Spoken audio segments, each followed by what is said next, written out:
तो ये कुछ भी कर सकते हैं और ये कार्रवाई होनी नहीं। इसके लिए हमारा संदेश शासन तक, सरकार तक पहुंचना चाहिए। उस हिसाब से हम एकजुट होकर निकालो। हम तुमको फिर भी नम्र विनती करता हूँ कि आप बेबाक बातें, ताज़ा खबरें, तिखे बोल न्यूज, सच तिखा और साफ। आपको बता दें फिलहाल हम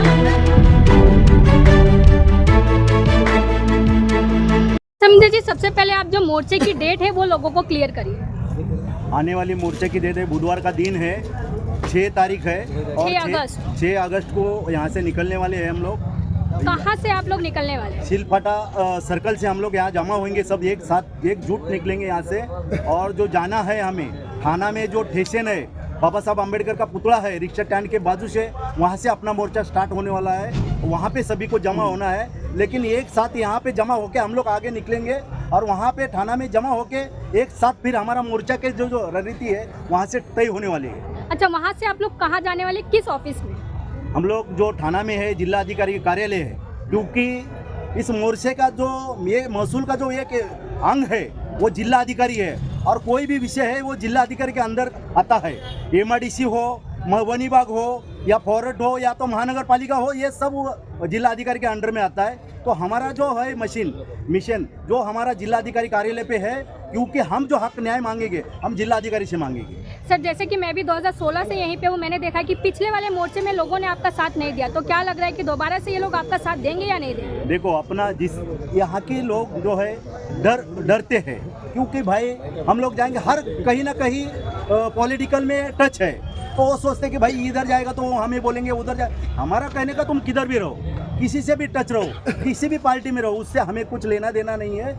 ये जो मोर्चा है आपके हक के लिए, आपके घर बचाने के लिए, आपको न्याय देने के लिए, और ये जो है हमारा जो घर, हमारा कार्रवाई न होने के लिए प्रशासन को, शासन को ये दिखना चाहिए कि बाबा ये आंदोलन मोर्चा हो रहा है, इसका मतलब ये तीव्र आंदोलन बड़ा होने वाला है, तो ये कार्रवाई यहीं पे रुके। इसके लिए हम लोग शासन प्रशासन को एक चेतावनी देना चाहते हैं, इसी के लिए हमने ये मोर्चा रखा है। गाय समझे जी, एक सवाल है, शायद आपको तीखा लग सके, मगर ये जो जमीन है इस पे कार्रवाई असल में हो क्यों रही है? देखो, कार्रवाई जहाँ पे भी, मतलब यहाँ के नहीं, भारत के पूरे इतिहास उठा के आप देखेंगे, जहाँ पे भी दलित है, मुस्लिम है, आदिवासी है, मागास वर्गीय जितने भी लोग हैं, मतलब जहाँ पे भी, यहाँ पे यही प्रकार का कार्रवाई हो रहा है। यही डर दिखाते हैं कि ये मुस्लिम है, वो दलित है, वो आदिवासी है, वो पिछड़ा है, वो भोजन है, मतलब एक टारगेट कर रहे हैं। ये छोटे से कुछ लोग हैं, ये 3% लोग नहीं है, लेकिन ये 3% हमारे देश पे राज करके हमें 85% लोगों को घुमाने का काम कर रहे हैं। फिर भी हम लोग 85% लोग उनका सुन के और उनके पैर के नीचे दब के रह रहे। ये क्यों? क्योंकि हम लोग सोए हैं और वो जागे हैं। क्योंकि वो जागे इसके वजह से है कि हर बड़े अहदे पे वो लोग बैठे। तुम कोई भी अहदा पकड़ लो, फिर पॉलिटिकल हो, फिर प्रशासकीय हो, शासकीय हो, या कोई भी अहदे पे, वो बड़े लेवल पे, वो बड़े बड़े पोस्ट पे पहुंचे हैं। कुछ भी हम करना चाहे तो हमारे लोगों पे आंदोलन भी किया तो हमारे लोगों पे गुनाह दाखिल कर देते हैं। कुछ भी किया तो ये लोग टेररिस्ट है, ये गुनहगार है, ये अमके है, वो डमके है, ये देशद्रोही है, मतलब ऐसा नाम दिया जाता है हमारे लोगों को। ये क्यों? सर, मेरा सवाल ये था, क्या आबादी गैर कानूनी तरीके से बसी है, जो आज कानून इस तरीके से अपनी व्यवस्था का इस्तेमाल कर आबादी को हटाने की कोशिश कर रहा है? क्या ये आबादी गैर कानूनी तरीके से बसी है यहाँ पर? नहीं, ये देखो, अभी 2011 का जो जीआर है, ये जो है, तो 11 के जीआर के अंदर के यदि बात देखेंगे आप लोग, तो ये जो झोपड़पट्टियाँ हो, घर हो, या पंतप्रधान आवास योजना हो, आज जो पंतप्रधान आवास ने 500 का एरिया लोगों को देना, मतलब ये सब शासन के कागज के ऊपर है। जो घर जिसका 2011 के बाद का है वो घर तोड़ नहीं सकते, कार्रवाई नहीं कर सकते। 2002 का भी कायदा वो ये बोलता है, लेकिन ये कायदे को ये सरकारें जो है, ये मनमानी सरकारें है, हुकुमदारी सरकारें है, जातिवादी सरकारें है, ये हमारे विरुद्ध की सरकारें है, ये हमें सपोर्ट करना नहीं चाहती। हमारी जहाँ पे लोग बस्ती है उनको सपोर्ट नहीं करना चाहती है। इसी के लिए हमारा जो आंदोलन है, इसी के लिए हमने रखा है कि भाई हमारी आवाज़ बुलंद, बाबा साहब का संविधान है, और संविधान के माध्यम से किसी के माई के लाल में ताकत नहीं जो हमें रुकाए, या तो हमें टोक दे या तो हमारा आंदोलन रुकाने की कोशिश करे। ये नहीं कर सकते। इतना मैं बोल सकता हूँ। जय भीम, जय बुद्ध, जय भारत, जय भीम।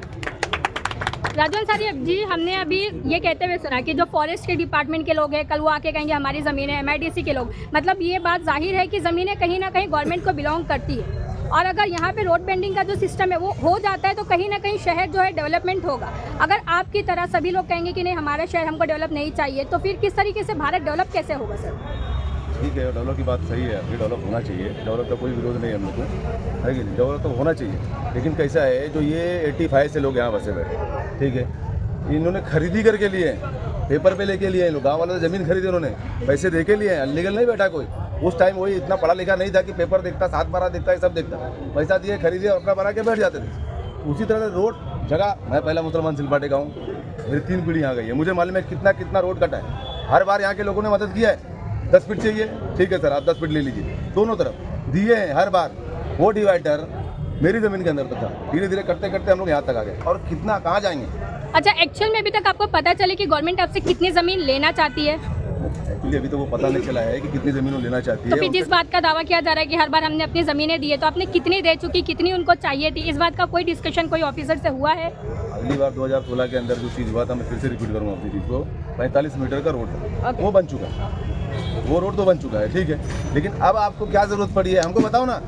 अच्छा, तो ये बात फिलहाल आपको स्पष्ट नहीं की गई है कि किस लिए अभी कार्रवाई की जा रही है? किस लिए ये जगह हम कवर कर रहे हैं, तो आपको क्या लगता है कार्रवाई करी क्यों जा रही है? खाली इसलिए जा रही है, उनका कहने का मतलब है कि हमको जो सर्वे नंबर 85 है वो हम एक्वायर करेंगे, वो MIDC की जगह है। अभी MIDC को खुद ये पता नहीं है कि उसकी जगह कहाँ है, उसको खुद ये पता नहीं, क्योंकि घटफोड़ी हुई नहीं है अभी तक, घटफोड़ी नहीं हुई तो तुम कैसे बता रहे हो कि मेरी जगह कहाँ पे है? तुम कहीं भी जा रहे हो, हाथ रख दे रहे हो और निशान मार दे रहे हो। मतलब इन सिंपल हम देखें तो जो गरीब है, वो जो पढ़े लिखे नहीं, तो उन्हें बेवकूफ़ बना दिया गया, और अब जो उन्होंने पैसे इन्वेस्ट किया था वो गवर्नमेंट वापस लेने की कोशिश कर रही है। उसी चीज़ में है।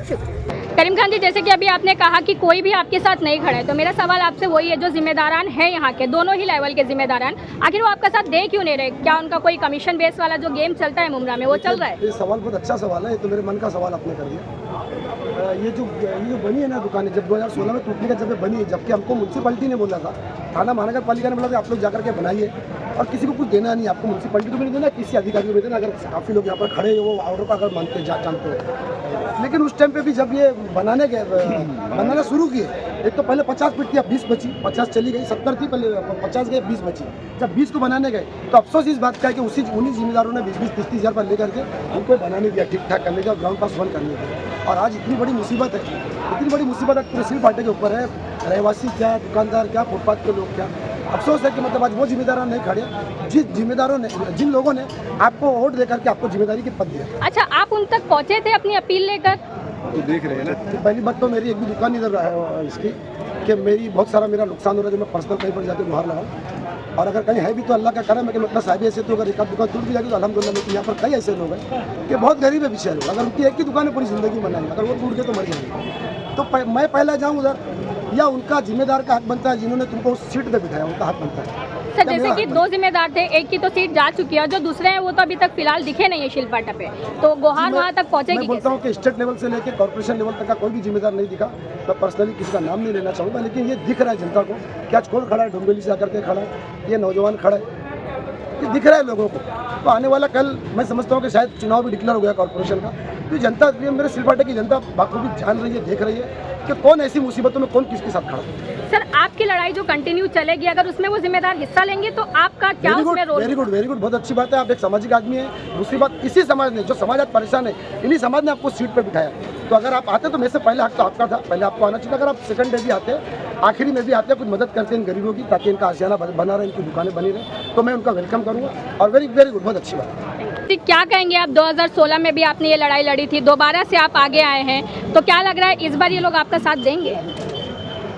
ऐसा है नुसरत, यहाँ के लोगों को मैं एक चीज़ कहना चाहता हूँ कि आप किसी भी पार्टी में हो, आप कांग्रेस में हो, राष्ट्रवादी में हो, शिवसेना में हो, प्लस शिवसेना में हो, उससे हमें लेना देना नहीं है। मगर मैं यहाँ की जनता लोगों से एक रिक्वेस्ट करना चाहता हूँ, आपने यहाँ का MLA, खासदार, आमदार, नगर सेवक सबको चुने, अपना मत दिए, लेकिन जब 16 में कार्रवाई हुआ था तब भी कोई नहीं दिखाई दिया था। आज जो रोड का मार्किंग चल रहा है, लोगों के ऊपर मुसीबत आ रही है, तो भी वो लोग नहीं दिखाई दे रहे हैं। तो इस जनता से कहना चाहता हूँ कि आप लोग ने उनको वोट दिए, घर बनाते हो, दुकान बनाते हो, मकान बनाते हो, बिल्डिंग बनाते हो, तो आप उन लोग के पास में जाते हो, भैया ये मैं बनाना चाहता हूँ, तो आप लोगों को क्या बोलते हैं? उनके ऑफिस में आप जाते हो तो एक ही चीज़ बोलते हैं, भैया इतना खर्चा ये है वो।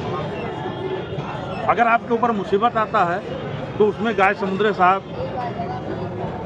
मौर्या, राजू, करीम भाई, ये सब लोग आकर के आपका साथ देते हैं। तो आपको एक चीज़ यहाँ के जनता लोगों को सोचना चाहिए कि हमारा साथ मुसीबत में कौन देता है, मौर्य जी, उसके साथ में आना चाहिए। और मुझे लग रहा है जो 16 में हुआ था कार्रवाई, हम लोग अनशन पर बैठे थे, यहाँ की जनता हमारा साथ दी थी, ठीक है, थोड़ा कमोबेश दी थी। इस बार हमारा जो 6 तारीख को बुधवार का आंदोलन मोर्चा है, उसमें हमें नहीं लग रहा है कि कम लोग आएंगे। हमें उम्मीद है कि यहाँ के लोग आएंगे, यहाँ के दुकानदार भी आएंगे, यहाँ के जो मालिक है वो भी आएंगे, ये मुझे उम्मीद है। अच्छा मौर्य जी, अगर ये कार्रवाई हो गई तो आपके हिसाब से कितने लोग बेघर हो जाएंगे और कितनों का कारोबार चला जाएगा? यहाँ पे तकरीबन 300 लोगों का दुकान और घर है। अब वो 300 लोगों का दुकान और घर है, उसमें आप समझ लीजिए कि कम से कम कुछ नहीं तो 600 लोग बर्बाद होंगे। अच्छा, ये एक कार्रवाई से? हाँ, एक कार्रवाई से, क्योंकि 300 लोग तो वो लोग हैं जिसका दुकान है, और 300 लोग वो लोग हैं कि जो उनका दुकान वो लोग भाड़े से लिए, और रह गए दुकान का 300 अच्छा, का मसला दुकानों नहीं के है। अलावा किसी के घर भी जा रहे हैं इस कार्रवाई में? बिल्कुल जा रहे हैं, दुकान और घर दोनों एक ही है। लोग पीछे रह रहे हैं, आगे दुकान है। ऐसा ये पूरा सिलफाटा जो माफा रोड है ये है। एक चीज़ और कहना चाहता हूँ नुसरत, मैं आपसे, कि ये खाली दुकान और घर, ये रोड का कार्रवाई नहीं है। यहाँ के जनता को एक चीज़ सोचना चाहिए कि यहाँ पे बिल्डिंगों का भी कार्रवाई होगा। जो यहाँ का ये रोड का कार्रवाई अगर हुआ तो बिल्डिंग बचने वाली नहीं है, ये मैं आपको पक्का क्लियर। अच्छा, जो अवैध बिल्डिंगें यहाँ पे बनी है तकरीबन 6 से 7, तो गिरी से गिरी हालत में 1000 लोग तो उन बिल्डिंगों में रहते ही होंगे, तो दुकानों के साथ वो भी जाएंगे। कि अवैध बिल्डिंग क्यों बनी है? क्या यहाँ गवर्नमेंट की कहीं ना कहीं सर पे हाथ रहा है? यहाँ के जो प्रशासन है उनको नहीं दिखाई दे रही है? यहाँ पे जो है 85 से लोग यहाँ पे रह रहे हैं, और उस जमीनों पे जो है लोग आज अपना घर परिवार चला रहे हैं, गोर गरीब, और उसको कार्रवाई करने के लिए आ रहे हैं। और यही प्रशासन जो है यहाँ पे बिल्डिंग बनने दे रही है। जो बिल्डिंग बन रही है अनधिकृत, उसमें आप जो है कैसे इन्वॉल्व होकर के उनको बनने, आप शुरू से मत बनने दो। यहाँ पे मुमरा में कितनी बिल्डिंगें बनी है, यानी कि उसको बनने ही मत दो। जब बन जाते हैं उसमें फिर गरीब आते हैं, गरीब उसमें अपना जेवर, जमीन, उल्टा पलटा इनसे उनसे कर्ज लेकर के, लोन लेकर के बेचारे वो लोग घर लेते हैं। उसके बाद में उस पर आप आकर के फिर वही अधिकारी लोग कार्रवाई करते हैं जो बनाने को उनको आदेश देते हैं। क्यों देते हो भाई? आप मत दो। इसका मतलब ये है कि आप लोग ये चाहते हो कि गरीब कहीं से कर्ज लेकर के कहीं मकान ले, उसको तोड़ दो, उसको फिर रोड पे लेके आओ, उसकी जिंदगी खत्म कर दो। आज महाराष्ट्र में नहीं, पूरे भारत की बात बता रहा हूँ। पूरे भारत में चालो कितने गरीब होते जा रहे हैं, लोग आत्महत्या कर रहे हैं, लोग मर रहे हैं, भूखों चल रहे हैं। इसको नहीं दिखाई दे रही सरकार को? ये चीज़ सोचना चाहिए। और महाराष्ट्र की सरकार को ये सोचना चाहिए कि जहाँ भी आज कार्रवाई हो रहा है, गरीब लोग के ही ऊपर वार हो रहा है। कौन बिल्डर तकलीफ में आ रहा है? अगर वो 50 लाख रुपया लगा करके बिल्डिंग बनाता है तो 50 लाख रुपया तो निकाल लेता है, 50 लाख निकाल लेता है, उसके बाद में वहाँ से वो चले जाता है। मरती तो जनता है। मुझे जी दोबारा से मुद्दे पे आ जाते हैं, ये जो आपका जो मोर्चा है, क्या लगता है इस बार सक्सेसफुल होगा या नहीं पिछली बार की तरह? बिल्कुल होगा, क्योंकि यहाँ की जनता हमारे साथ में है और बिल्कुल रहेगी साथ में, और जाएंगे। हमें उम्मीद है कि उस बार से भी बड़ा आंदोलन हम लोग करेंगे। और जो अभी मौर्या साहब ने बोला कि ठीक है ये पट्टे में हो रहा है, सिर्फ अनलीगल जो है, मेरे यहाँ तो 9 प्रभाग समिति जो है सब में हो रहा है। कहीं ऐसा जगह नहीं बचा है कि जहाँ नहीं हो रहा है। आपने आजू बाजू में रोड के चारों तरफ जाके अगर देखोगे, कुछ 2 किलोमीटर आगे बढ़ जाओ, 1 किलोमीटर और आगे बढ़ जाओ, इस तरह भी बढ़ जाओ, क्या नवी मुंबई में काम नहीं हो रहा है? नहीं, वो तो सभी जगह पे हो रहा है, हर जगह हो रहा है। मुझे सबका नहीं गिनाना है, जो भी चीज़ है हमारे घर हमको बचाने हैं, बस हम उसकी बात करें। हमारा जो मोर्चा है वो साथ सुने, देखे और ये गरीबों की मदद करें। और अगली बार में यही 3 आदमी जो थे, जो आज यहाँ खड़े हैं, इन्हीं के बदौलत से वापस ये चीज़ बना था और सब लोगों ने मेहनत किया था। उसी तरह निकलो, साथ दो। आप लोग से गुजारिश है कि साथ दो, अपने घर को बचाओ।